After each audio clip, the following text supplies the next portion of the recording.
Siapa yang mengenut Islam ni dia rasa syok, dia rasa senang, dia rasa bahagia. Sebab tu kalau kita melakukan ibadah dengan penuh khusyuk, ikhlas kerana Allah Ta'ala, kita berasa bahagia. Kita berasa bahagia, kita berasa puas, kita berasa seronok dengan harapan ibadat kita ni diterima oleh Allah Subhanahu Wa Ta'ala. Justru apa sahaja yang diperintahkan adalah dalam kemampuan manusia melaksanakannya dalam keadaan biasa. Hak Islam suruh kita buat ni dalam keadaan biasa. Dalam keadaan biasa ni mana kita tak uzur lah. Kita boleh buat. Contoh macam kita sembahyang tak ni, berdiri. Itu dalam keadaan biasa. Kita tak uzur. Tuan-tuan buat penyerakan tak saat ni luar biasa. Sembahyang penyerakan tu luar biasa. Itu uzur. Nanti kita bahaskan kemudian. Cuma masa saya tulis buku ni PKP tak ada lagi. Jadi tak boleh masuk. Kalau PKP ada pakai buh kali. Nah. Tapi saya ada tulis satu buku ibadah dalam tempoh PKP. Ibadah dalam tempoh PKP saya ajak merata lah. Tu. Baik. Apabila manusia berdepan dengan kesukaran dan kesulitan untuk melaksanakan sesuatu tuntutan dalam keadaan biasa, maka agama Islam yang mudah itu membuka ruang kelonggaran, keringanan dan membenarkan sesuatu amalan atau tuntutan syarak dilaksanakan dengan kaifiat atau cara-cara khas yang luar biasa. Jadi mana apa? Kita dalam buat ibadat ni ada keadaan kita buat dalam keadaan biasa, ada dalam keadaan yang luar biasa. Contoh biasa ni sembahyang berdiri, luar biasa sembahyang duduk. Deh. Kita sembahyang ambil sembahyang itu biasa, tayamum luar biasa. Tayamum luar biasa. Sembahyang tak ada ayat sembahyang tak ada tidak bertayamum, itu luar biasa, tapi sembahyang juga. Dalam keadaan yang luar biasa. Ni saya sebut contoh sembahyang lah. Ibadat lain pun banyak lagi lah. Kita fokus pada sembahyang sebagai tiang agama. Dan luar biasa itu melalui cara-cara khas. Cara-cara khas itu bagaimana yang diajarkan oleh Allah Subhanahu Wa Ta'ala dalam ayat-ayat Quran dan juga diajar oleh Nabi Sallallahu Alaihi Wasallam dan juga diajar oleh ulama kita di dalam menafsirkan ayat Quran dan juga mensyarahkan hadis-hadis Nabi Sallallahu Alaihi Wasallam. Di perbahasan ini dia terkandung dalam ilmu fiqh. Ini ilmu yang saya mengajar ni ilmu fiqh. Baik.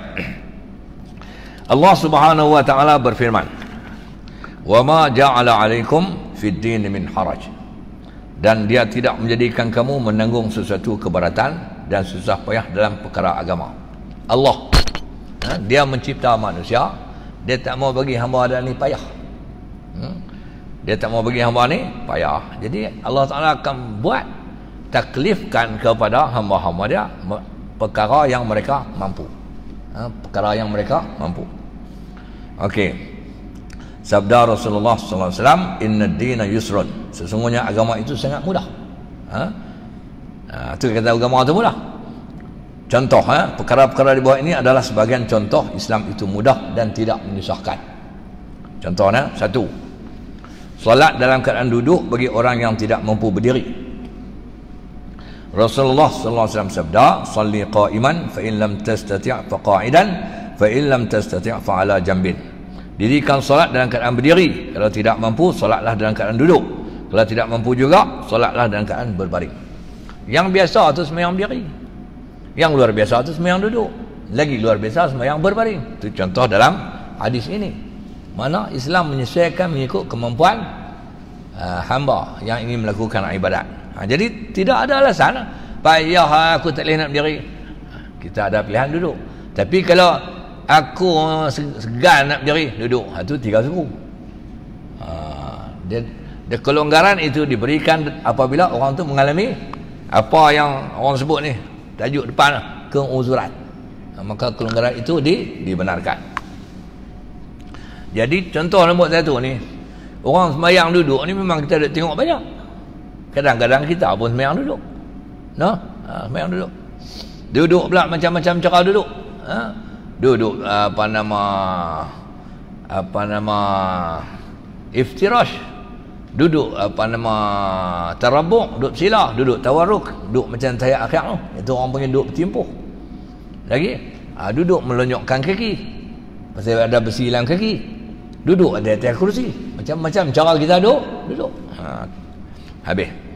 Itu contoh Islam tu tidak menyusahkan. Okey. Bagi orang yang tak mampu berdiri, mayang duduk. Tak mampu duduk, baring. 2. Qasar dan jamak solat bagi orang yang bermusafir. Allah Subhanahu wa taala berfirman, "Wa idza darabtum fil ardi falaysa 'alaikum junahun an taqsuru minas shalah in khiftum an yaftinakumul ladzina kafaru innal kafirina kanu lakum aduwwan mubina." Ni. Surah An-Nisa ayat 101. Dan apabila kamu musafir di muka bumi, maka kamu tiadalah berdosa mengqasarkan, itu memendekkan solat, jika kamu takut diserang oleh orang kafir. Ini zaman dulu, ketika Islam mula berkembang, orang kafir kiri dan kanan, depan dan belakang. Jadi qasar tu pasal jalan di muka bumi, jalan-jalan kena di bumi orang kafir, maka boleh sembahyang memendekkan, sebab lagi lama dia tengok pelik, lagi dia akan orang panggil apa? Serang. Sesungguhnya orang kafir itu adalah musuh kamu yang amat nyata. Baik, dalam ayat ini dia cerita di antara sebab kita boleh mengqasarkan sembahyang dalam perjalanan, iaitu bila kita berhadapan dengan ancaman orang kafir yang menyerang. Tapi mengaji dalam kitab fiqh dia banyak lagi sebab-sebab dia. Tapi sebab yang mengharuskan kita mengqasarkan sembahyang dan menjamakkan juga, sebabnya adalah kerana kita bermusafir, dan musafir itu ada syarat-syaratnya yang tersendiri. Itu Islam mudah. Nombor 2 ni, kalau tak ada qasar dan jamak, orang hab jalan jauh, dia cari alasan. No, dia tahu payah habis berhenti tengah jam lah. Semayang lagi tinggal. Lagi tinggal. Dia lupa kata driver bas pun semayang tak. Saya cari pasal dia. No. Ada agak driver bas tak semayang. Pasal apa? Pasal dia Hindu. Dia tak semayang lah. Kalau Melayu kira lulang. Okey.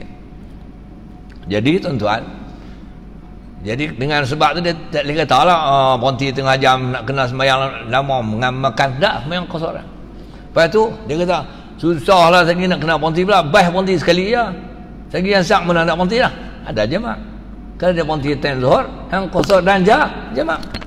Itu kemudahan diberikan kepada orang musafir. Siapa bagi ni? Allah Taala bagi. Allah Ta'ala bagi. Kalau Nabi habaq pun Allah Ta'ala bagilah, sebab Nabi ini dia habaq apa yang Allah Ta'ala perintahkan. Wa ma yantiqu 'anil hawa in huwa illa wahyun yuha. Baik, itu contoh yang kedua. Islam itu tidak menyusahkan. Yang ketiga, saya mengajak mereka apa syok, sebab saya kesakitan di gigi. Ini yang teruk. Tapi dah tadi Pak Dim peringat ramai, Allah kata lemah. Baik juga. Baik. Yang ketiga, keharusan tidak berpuasa bagi orang sakit dan musafir dengan syarat mengqadakannya. Allah Subhanahu wa taala berfirman, "Faman kana minkum maridan aw ala safarin fa'iddatun min ayamin ukhra." Maka sesiapa antara kamu yang sakit atau dalam musafir, bolehlah dia berbuka. Kemudian wajiblah dia berpuasa sebanyak hari yang dibuka itu pada hari-hari yang lain. Ini kita kembali kepada ibadat puasa pula. Jadi orang sakit dan orang musafir, dia tidak boleh menjadikan alasan dengan sebab sakit dia tu atau musafir tu untuk langsung tidak berpuasa. Cuma kelonggaran tu tengok apa dah. Dia benar hari yang dia sakit tu tak payah puasa. Tapi bila sihat kena qada. Orang musafir pula, kalau musafir tu dia benar untuk tak berpuasa, tapi bila habis bulan puasa esok duduk bermukim, qada balik. Itu kelonggaran. Sebab apa? Sebab kalau masa sakit duk gagah suruh puasa juga, dia jadi kesulitan. Sakit teruk ni nak kena muka ubat. Gagah puasa juga boleh jadi tak ada raya. Pasal apa tak ada raya? Mampu ya kan? Sebab itu dibenarkan untuk berbuka puasa. Musafir pun betul. Okey. Kemudian yang keempat, ini kata Islam tu mudah. Keharusan makan benda yang haram semasa darurat. Allah Subhanahu wa taala berfirman, "Faman ittara fi makhmasatin ghairu mutajanifin li ism, fa innallaha ghafurur rahim." Maka sesiapa yang terpaksa kerana kelaparan, terpaksa apa? Terpaksa memakan benda-benda yang diharamkan, sedang dia tidak cenderung hendak melakukan dosa, maka bolehlah dia memakannya, kerana sungguhnya Allah amat pengampun lagi amat mengasihani. Apa benda yang haram? Babi bewok. Lagi apa lagi? Babi, bewok. Mana tahu apa ya? Ha? Ular. Ular. Katak. Frog. Frog katak salah lah. Nah, kura. Semua tu adalah haram. Beruang. Semua tu adalah haram. Tetapi Islam kata apa? Kalau masa tu lapar sungguh-sungguh, kalau tak makan boleh mampus. Sebab tu orang panggil lapar nak mampus. Nah, lapar sungguh, kalau tak makan benda yang haram tu boleh mati. Maka ketika itu boleh makan. Boleh makan. Dalam keadaan tak lapar, tak boleh makan babi. No, tapi lapar sungguh-sungguh, maka boleh makan. Tapi ada syarat dia lah, kena mengaji fiqh lah. Syarat dia tak ada benda yang lain melainkan tu lah. Depan kita ada babi, hal lain tak ada. Tapi lapar duduk tu. Tunggu 4 minit ni, rebah tu. Kalau tak mati, kira separuh nyawa, maka pada ketika itu boleh makan babi. Walaupun asalnya haram. Hukum pada ketika itu adalah harus. Bahkan kalau kita dekat nak mati tak makan juga, wajib, tidak berdosa. Jadi tuan-tuan lapar, tuan-tuan pergi kawasan babi. Kalau tak ada benda lah, tak ada benda, boleh makan babi. Babi kalau masa dalam keadaan biasa, kita tengok dia, kita lari. Dia tak heran kat kita. Pasal apa? Dia tahu dia ada najis mughalladhah. Kalau kita gagah habis, lagi kena sama. Tapi kalau dalam keadaan kita lapar, dia lari. Taubat dia lari. Dalam keadaan kita lapar, lalu dalam keadaan aman, orang lalu tu, anak babi kata kat mak babi, mak, elok tu orang. Tak payah, depa elok. Pasal apa? Kita najis mughalladhah. Kita najis mughalladhah. Sebab tak elok, saya kena sama peri ya. Tapi kalau orang lapar, anak babi kata, mak, elok orang. Depa bukan, mak babi kata kat anak dia, anakku lari. Anak babi kata, kenapa ibu? Orang. Dulu mak kata tak apa. Dulu depa tak lapar. Lah depa lapar, mampus kita lari. Sebab apa? Boleh makan babi. Tapi kalau ada dua pilihan, misal lapar tu, lapar nak mati kita mudarat. Yang ada depan kita babi dengan bewak, nak makan mana? Ada babi dengan bewak, nak makan mana? Habaq mai dah. Kau belah puteri dia ni banyak babi ke bewak? Kalau kita lapar ni, ada babi dengan bewak, hal lain tak ada. Lapar semua ni, nak makan babi ke bewak? Dia kena buat pilihan. Maka kena makan bewak. Pasal apa? Pasal apa? Kemudaratannya lebih ringan berbanding kemudaratan babi. Lagi pula babi itu adalah najis mughalladhah. Okey. Kalau depan kita ada babi, depan kita ada babi, yang ada apa? Babi. Tapi babi itu tak ada tuan. Babi itu tak ada tuan. Lepas tu ada kambing seekor. Kambing ada tuan. Tuan-tuan nak makan mana? Dia dah mampu. Depan kita ada babi seekor, kambing seekor. Kambing ada tuan, babi tak ada tuan. Nak makan mana? Makan kambing, dia kena makan babi. Sebab babi tak ada tuan. Kita kena tanya babi dengan tuan, ada tuan tak? Tak ada. Tanya kambing, ada tuan tak? Ada. Jadi tak boleh makan kambing. Kalau nak makan kambing juga kena cari tuan dia, beli atau minta. Beli atau minta. Tapi kalau nak cari main tuan tak tahu, maka makan babi. Itu dah kaedah mengaji fiqh lah. Panjang tu dah. Malah ni bukan saya nak ajak tuan-tuan makan babi. Nak bagi contoh kata, kalau mudarat saya mengajak, saya pun tak makan. Okey. Itu contoh yang keempat lah. Contoh kelima, tuan-tuan tulis. Saja tak buah dalam buku ni, nak bagi tuan-tuan main mengaji. Tulis. Contoh yang kelima, mudarat untuk perubatan. Perubatan. Asal-asal hukum dia haram. Tapi dengan sebab dengan cara itu saja boleh merawat, cara lain tak ada. Maka yang haram itu jadi harus kadang-kadang bawa wajib. Contohnya menggunakan dadah yang diproses menjadi ubat. Dadah tu haram.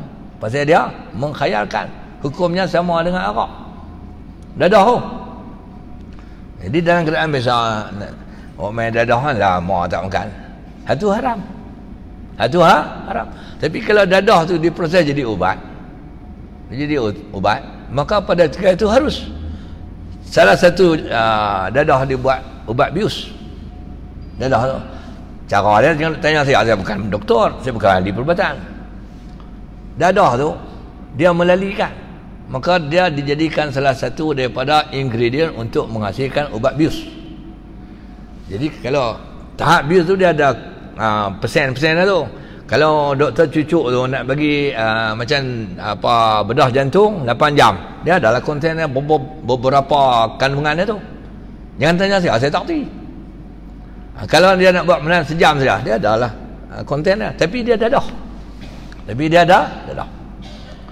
Jadi dalam keadaan yang asal, dadah tu haram. Tapi untuk tujuan perubatan, itu saja cara yang boleh menyebabkan orang yang dibedah tak sakit, maka penggunaan dadah pada ketika itu adalah harus. Adalah harus. Jadi kita ustaz ke nak buat pendahan, cikgu imam ke cikgu ke, JKK ke, pak siapa tak kira. Orang perempuan sakit nak bersalin kalau kena pendahan dengan dadah tu, pada ketika itu adalah harus. Tak bolehlah doktor pergi kata kat ni, pakcik Islam ke tak?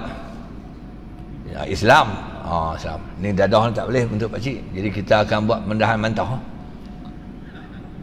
Pakcik sakit jantung tak apa, saya turis cara mantau. Pakcik tahu aku terajang mampu. Nah. Jadi pada ketika itu untuk perubatan hukumnya harus.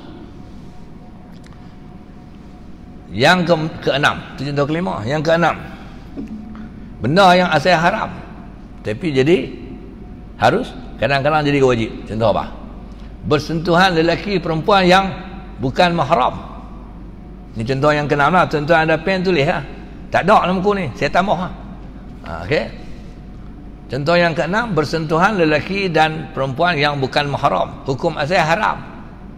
Lepas yang nak pergi selang perempuan bukan kata yang haram, tetapi ada masanya harus, ada masanya harus, ada masanya wajib. Ada masanya wajib bersentuhan. Bila yang apa nama haram saja-saja ada pergi pegang dia haram. Budak lelaki saja syok budak perempuan tu tak ada kena mengena, bukan mahram nak pergi pegang, hukum dia haram. Kalau pegang kerap haram je dah. Habis. Tapi ada masa wajib ataupun sekurang-kurangnya harus. Bila? Contoh dah. Macam tu contoh dah. Dia menyelamatkan orang kemalangan. Kalau budak perempuan atau orang perempuan yang duduk dalam terlibat kemalangan, jatuh motor ke kereta sudah apa tak kira lah. Yang main menyelamat ni jepam, ambulans, rela dan seumpamanya, dia pergi pegang tu. Dia pegang tu. Haram tak? Tak. Pasal nak minum. Tengok-tengok tak pegang. Orang tengok awak tak tolong. Bukan mahram. Nanti dia mati bi. Mana boleh? Maka pada ketika itu tidak haram untuk menyelamatkan dia. Memberi bantuan dalam satu tak ada nafsu apa. Itu satu. Ataupun menyelamatkan orang yang lemah. Dia minta pergi minang budak tu. Pergi minang budak tu nama Farhana. Nama lah kan. Pergi minang, tentu pak dia tak bagi. Perah lah. Muka hang nak nikah anak aku. Hang kerja apa? Saya tak ada kerja lagi. Hantar anak aku cikgu. Gaji 3,500. Kerja. Tak ada. Tak apa. Farhana pun tak kisah sangat, tapi pak dia tak bagi. Pak dia tak bagi. Maka budak ni pun perah. Satu hari dia balik. Dia balik kerja. Bukan balik kerja, dia kerja tak ni. Dia balik. Dia pergi Sungai Tani sampai sungai tu nak pergi Kuala Ketir, Sungai Ketir. Lepas tu Farhana balik daripada sana Bukit Selambor. Nak balik main Puteri Jaya. Tentu Farhana naik motor. Baru kerja nak beli kereta, dia tak apa lagi. Pergi motor baru Buai suku. Ambuh ya. Naik motor sampai atas jambatan Sungai Ketir tu, korang lintas. Korang main benar tu. Farhana tak ada nak buat apa. Belah korang tu, korang pelanti masuk dalam sungai. Farhana pun pergi dalam sungai. Motor duduk atas titi. Ayak sungai, Farhana duduk tu. Masa celah-celah tu awang pernah minang dia lalu. Orang ramai pun tengok saja. Tengok orang ramai tak berani, tak erti berenang. Ayat terai. Awang lalu. Lepas tu orang tanya awang hang erti berenang. Erti. Pasal hampa dia tengok apa? Budak perempuan lemah. Awang tak cakap banyak, stand terus. Tepi keledar minta awang. Stand dengan tepi keledar. Tu pun tak lemah. Punya teror. Okey, dia berenang dia legan ikut arus hayat tu. Dia berenang-berenang dia nampak perhana cungap-cungap, dia tak tahu siapa. Dia tak tahu siapa. Dia pun berenang derah. Lepas tu dia capai tangan. Perhana pun pegang tangan dia. Lepas tu perhana peluk dia. Dia pun peluk sambil berenang. Sampai berenang. Lepas tu perhana pun orang beritahu dia bergegas pergi sana. Lepas tu awang pun kayu apa ni berenang sampai ke tepian, angkat perhana pergi tepi sungai. Lepas tu perhana dekat nak mampu ya. Ayak masuk banyak ni. Dia pun kucuk mulut perhana tu. Bantu pernafasan. Kucuk, ambil ayak. Ambil langsung. Kalau tak tengok, sambil dia kucuk tengok, Allah, perhana ke? Mujuk dia lah. Kucuk. Lepas tu pak perhana mai, "Wah, hang cermat ni, ni anak aku." Dia kata kat pak perhana, "Hang cermat sikit lah, kalau aku tak tolong anak hang mampu ya." Lepas tu doktor selamat. "Terima kasih awang." Terima kasih awang perhana. Lepas tu pak perhana pun kata, "Terima kasih." Lah baru tahu terima kasih. Aku minta tak bagi. Lebih kurang tu. Jadi makna awang tadi dia pegang perhana dalam sungai tu. Perhana pun dekat dia peluk, dia kucuk mulut tu keluar ayak. Dosa tak? Tak. Pada apa? Pada masa itu darurat. Tapi kalau awang tolak perhana, lepas tu dia tolong, itu tak habis. Dia nampak perhana tepi sungai, dia terajang dia tu dalam sungai, lepas tu dia stand. Lepas tu orang tak tahu, tapi dia dengan Allah Ta'ala tahulah. Itu tak boleh, itu haram je dah. Baik, contoh adalah itu contoh yang ke-6. Contoh yang ke-7, asal haram, tapi kerana Islam tu tidak menyusahkan, maka dia tak jadi haram. Contoh apa? Melihat aurat selang jantina yang ajnabi. Orang lelaki-lelaki tengok orang perempuan pegang orang lelaki-lelaki. Contoh dia bila macam orang perempuan beranak. Orang perempuan beranak kan, melihat alat dia tu. Tak ada doktor perempuan, yang ada jantan. Bukan kata ni doktor perempuan tak boleh tengok. Tak boleh tengok. Tapi oleh kerana pada masa itu adalah darurat, maka harus melihatnya. Itu contoh. Kata Islam tu sangat mudah dan tidak menyusahkan umat dia. Tapi jangan buat bagi mudah. Itu baik. Muka surat 4. Agak-agak buku ni nak habis bila kita baca? Hanya cara mengaji lah. Tentang boleh baca apa habis. Cara mengaji agak nak habis bila? Agak-agak nak habis bila?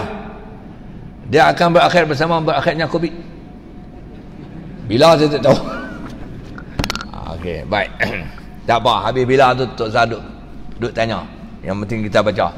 Satu lembaran demi satu lembaran.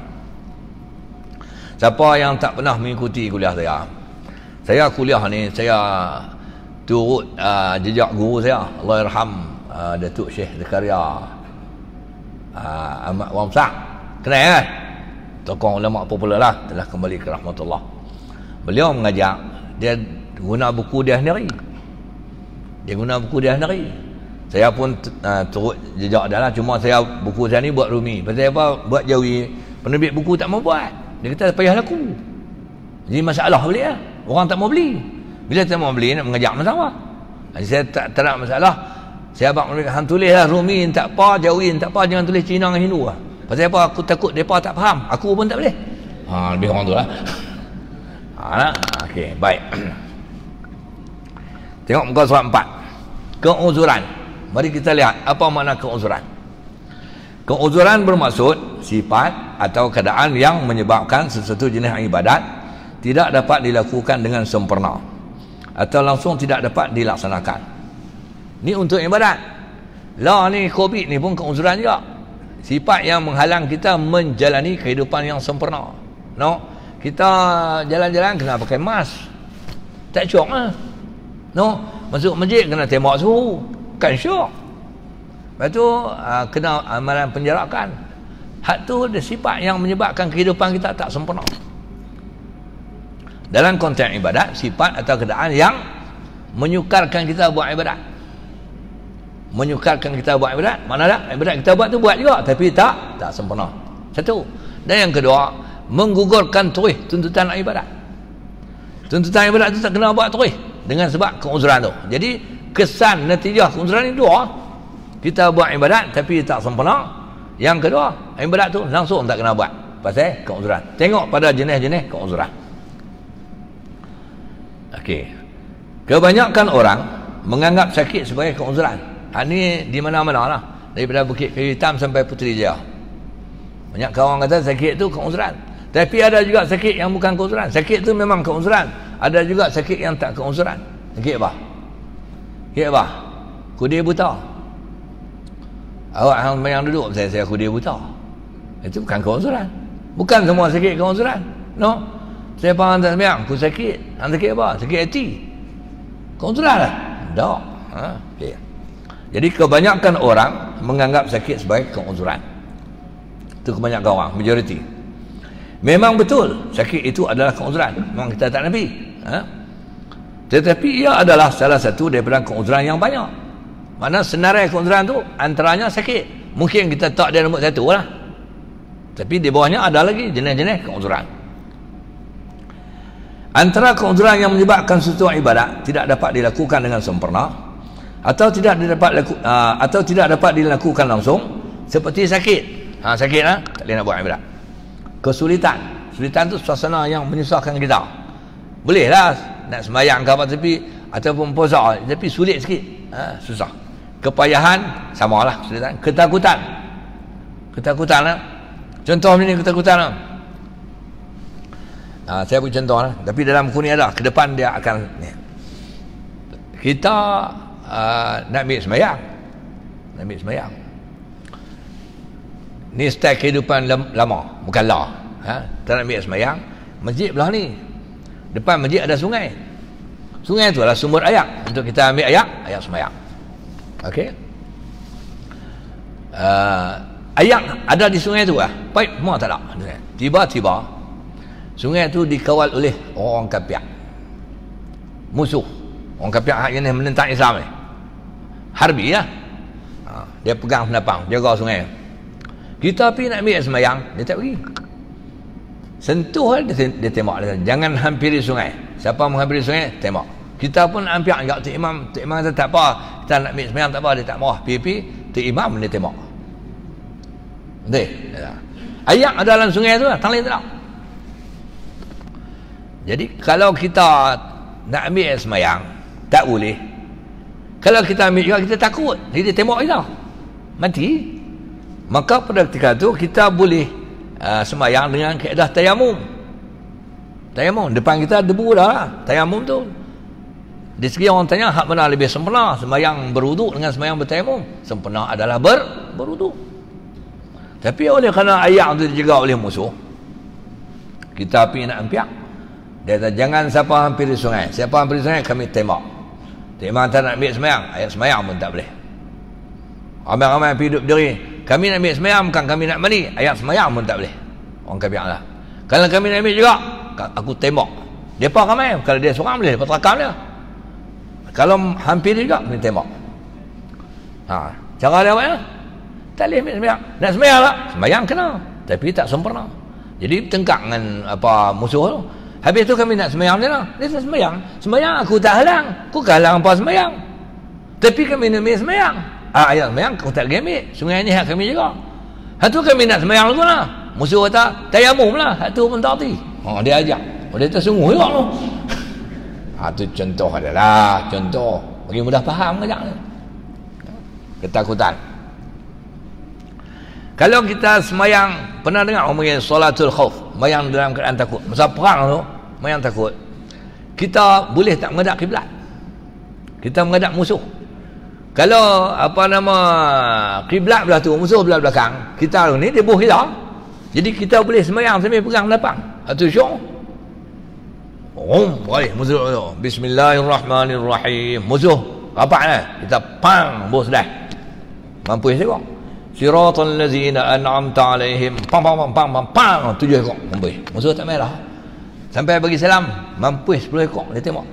Orang tanya Tok Imam tadi masa sembahyang tembak berapa ekor? 10. Tanya makmum, hampa tembak berapa ekor? Kami nak tembak tak berani. Pasal duduk belakang Tok Imam, takut kena Tok Imam.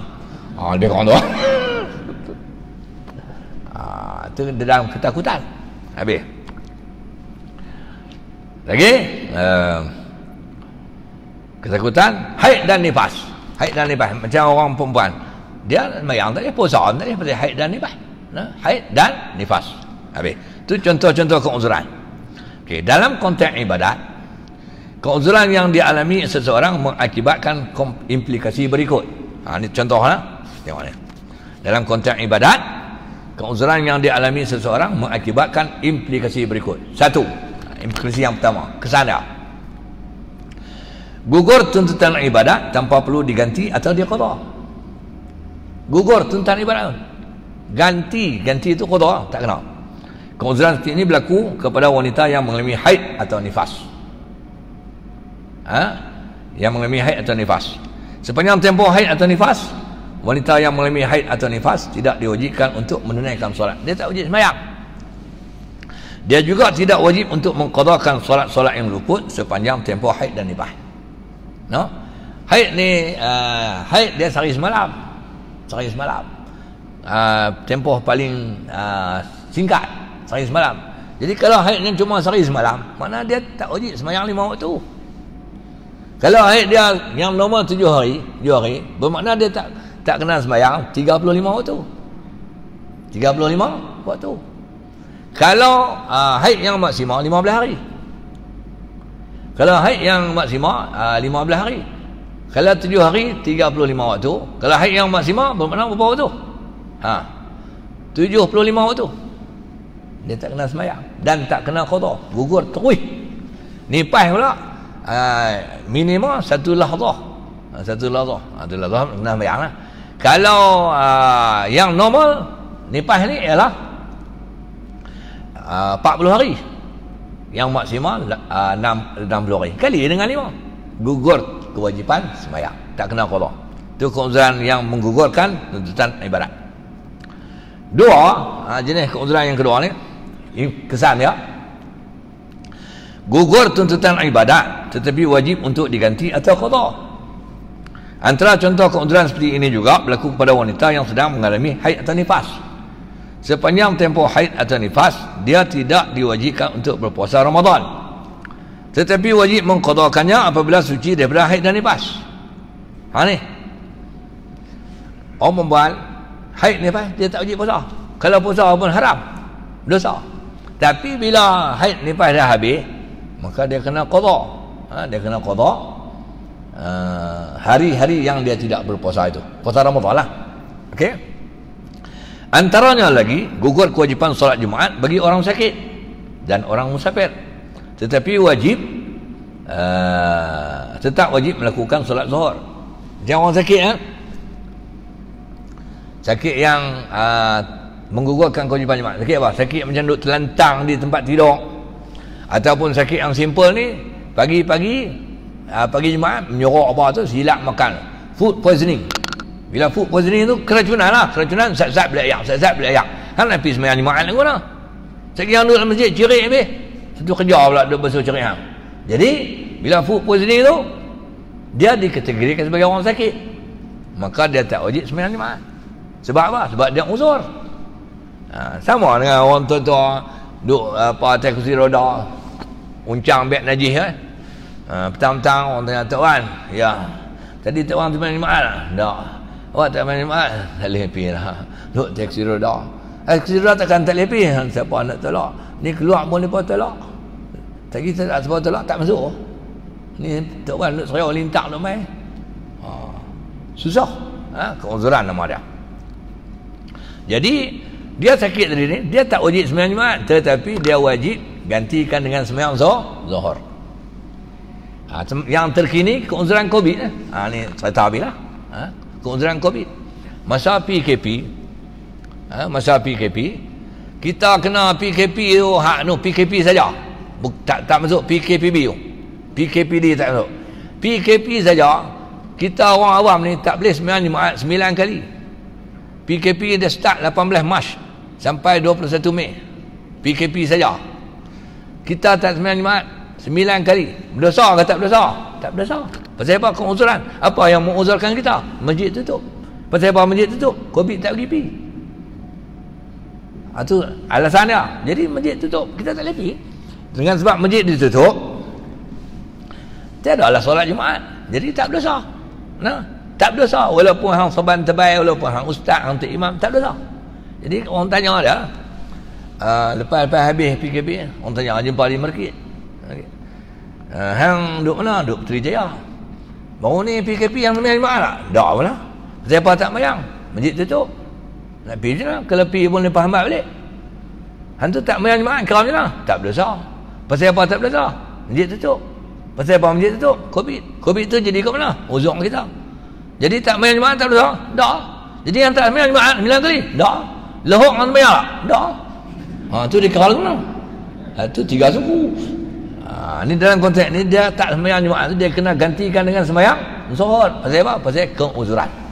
Tu contohlah. Habis.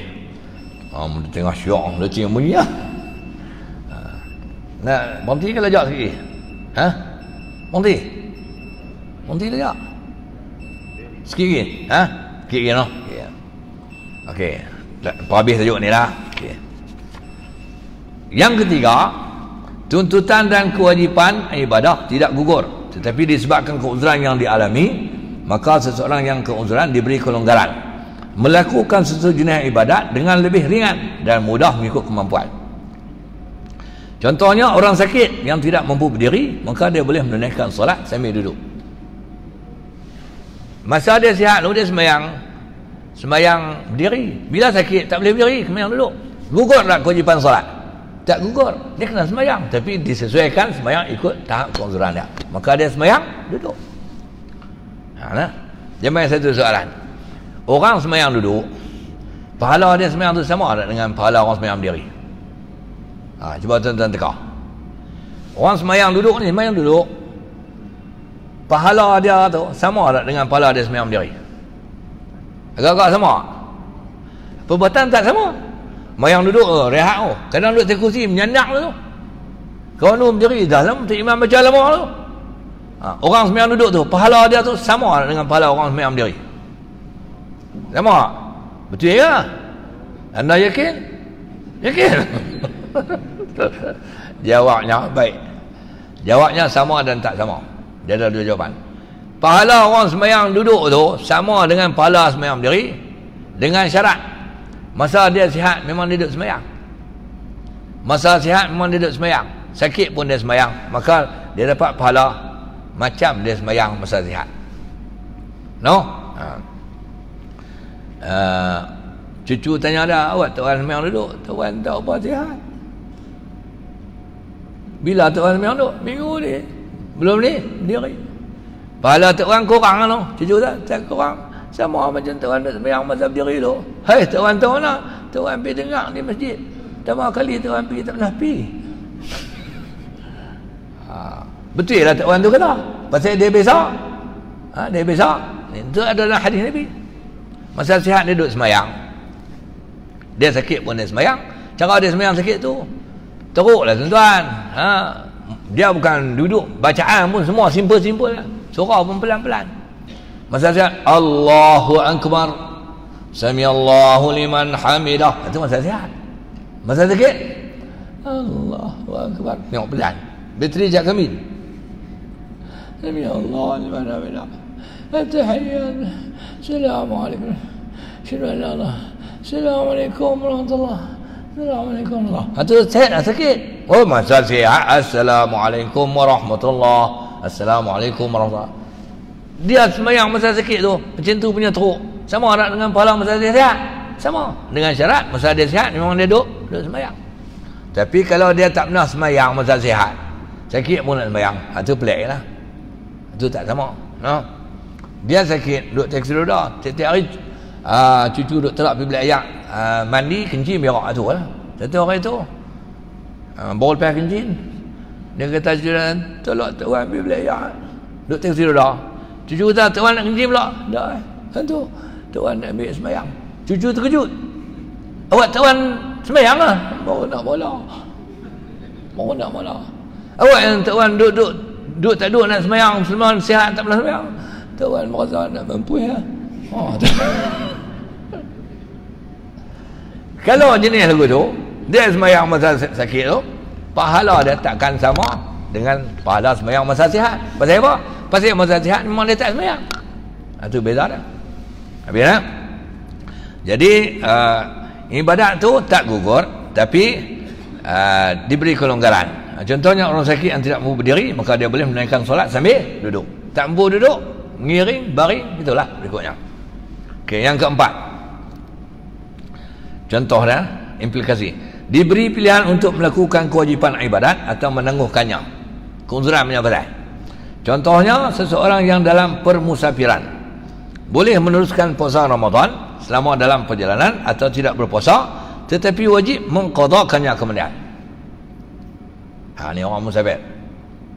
Puasa tetap wajib. Cuma dalam musafir boleh buka. Tapi bila hang kembali bermukim, kena qada balik. Tu diberi pilihan. Tapi dia sebutlah pilihan yang terbaik adalah puasa. Pilihan yang terbaik adalah puasa. Jadi jawapan-jawapan yang diberikan terhadap persoalan-persoalan dalam buku ini adalah berdasarkan keuzuran-keuzuran yang dialami oleh seseorang. Ternyata seseorang itu mungkin mengalami keuzuran yang sama dengan orang lain atau berbeza. Tentu ambil tengok dalam masjid kan, orang sembahyang kan, ada yang sembahyang keuzuran, ada yang memang duduk iftirash, ada yang sembahyang kaki huluk pergi depan sebab keuzuran mereka tak sama. Ada yang sembahyang duduk atas kursi, ada yang sembahyang berdiri dulu masa nak rokok lagi, dia berdiri juga masa nak sujud duduk atas kursi. Jadi keuzuran orang ni tak serupa, dia berbeza-beza. Contoh satu lagi ni macam sembahyang dalam perahu. Nombor 3. Kalau dalam perahu, kita dalam fiber tu lah. Fiber. Syok pergi mengai di laut. Tengok Allah asal tak sembahyang ni. Asal tak sembahyang ni. Nak sembahyang dalam bot tu kan nak sembahyang di darat.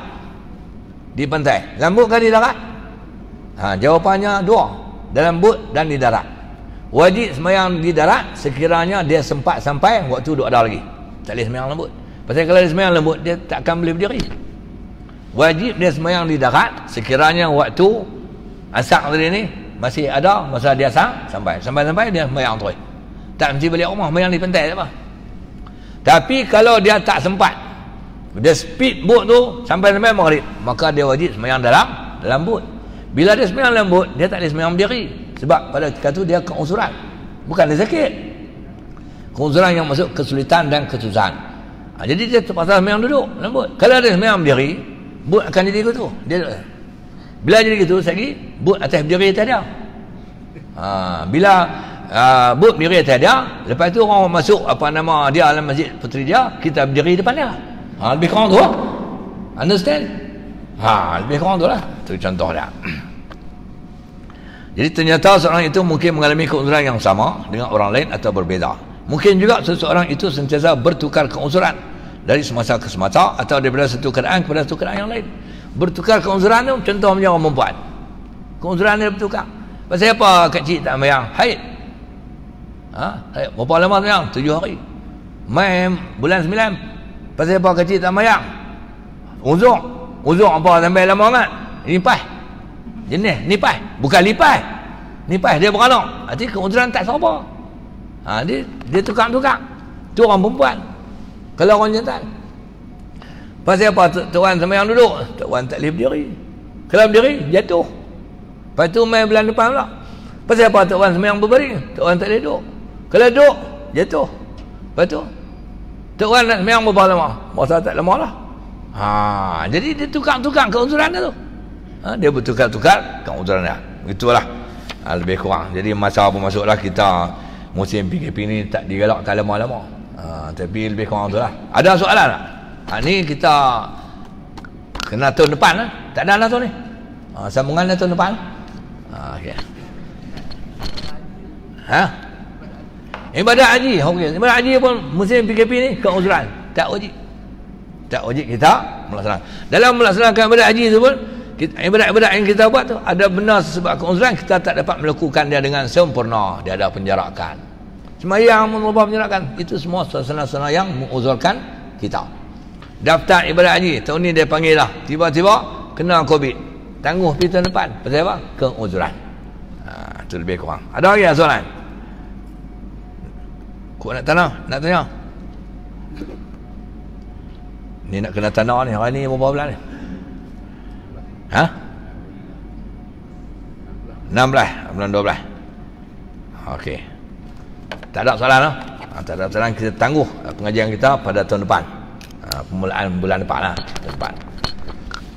Bismillahirrahmanirrahim. Alhamdulillahirabbil alamin wassalatu wassalamu ala asyrafil mursalin wa ala alihi washabihi ajma'in. Allahumma anfa'na bima 'allamtana wa 'allimna ma yanfa'una warzuqna 'ilman yanfa'una wa zidna 'ilma. Alhamdulillah ala kulli halin wa na'udzu bika min halil nar. Allahumma ij'alna minal ladzina yastami'una al-qawl fayattabi'una ahsana. Wa sallallahu ala sayyidina Muhammadin wa ala alihi washabihi ajma'in. Walhamdulillahirabbil alamin.